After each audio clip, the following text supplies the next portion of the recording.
Les avantages du cartable numérique, on a pu les mesurer lors de l'expérimentation que nous avons conduite dans 17 collèges des Yvelines depuis 2015. Premièrement, d'un point de vue pédagogique, le cartable numérique, c'est un outil qui permet de nouvelles pratiques. Deuxièmement, il permet aux élèves d'être beaucoup plus autonomes dans leurs apprentissages. Et enfin, c'est un enjeu de santé publique, puisque le cartable numérique permet d'alléger le cartable des élèves. Je suis Sandrine Felquin, principale du collège Les Grands Champs depuis septembre 2018.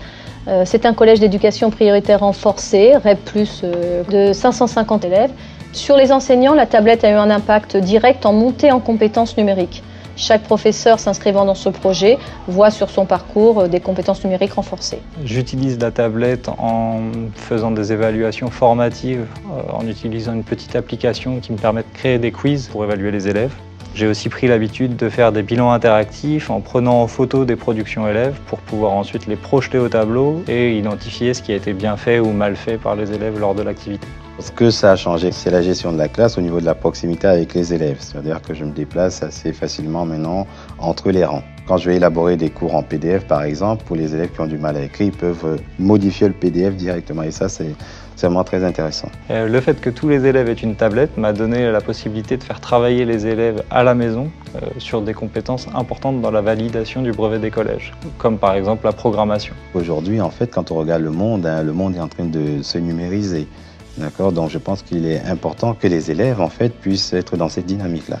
Grâce aux tablettes, les élèves ont très facilement accès aux ressources numériques de l'établissement. Ils ont accès aux cahiers de texte très facilement, mais ils ont aussi accès à une boîte mail, ce qui facilite grandement la communication entre les élèves et les enseignants. L'équipement individuel en tablette a changé notre mode de communication avec les parents, qui plébiscitent cet outil, car il leur permet d'envoyer leurs questions et réponses par messagerie, espace collaboratif, tout l'espace numérique de travail qu'offre la tablette, et d'avoir une réponse bien plus rapide de la part des enseignants ou des autres équipes qu'ils sollicitent. Ce qui a changé pour l'utilisation de la tablette, c'est l'accès rapide en fait, à l'information.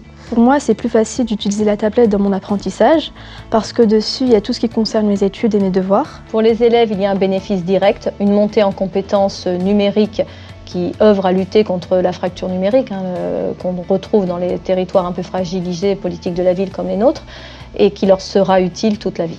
C'est plus facile pour moi d'utiliser une tablette parce que c'est moins lourd que des cahiers et j'ai plus facilement accès aux ressources. Pour moi, c'est plus motivant de venir au collège avec une tablette parce qu'on est dans une génération numérique et on utilise plus souvent tout ce qui est tablette, téléphone. Du coup, pour apprendre, ça nous encourage et ça donne plus envie de travailler. L'utilisation de la tablette scolaire me rassure puisque en fait, il n'a pas accès à autre chose et c'est sécurisé. Si on me retirait la tablette, je pense que j'aurais du mal à travailler comme avant en fait. Voilà, parce que c'est un outil que je me suis approprié et je me sens à l'aise avec. Les objectifs de ce projet s'inscrivent dans la politique éducative du département. Ces objectifs sont au nombre de 3. D'abord, évidemment, à travers ce projet, nous allons chercher à favoriser la réussite des élèves, et de tous les élèves, notamment les élèves en situation de handicap ou les élèves allophones. Le deuxième objectif, c'est un objectif d'équité territoriale, à travers un équipement individuel mobile pour chaque élève. Enfin, nous souhaitons traiter à travers ce sujet la question de l'inclusion numérique, qui est au cœur des enjeux de notre société. Seine-et-Yvelines Numérique est l'opérateur numérique des Yvelines qui a conçu le projet de cartable numérique pour le département. En tant que responsable du pilotage, nous débuterons le déploiement dès la rentrée 2022 avec, dans un premier temps, 21 collèges publics et les collèges privés qui souhaiteront s'associer au projet.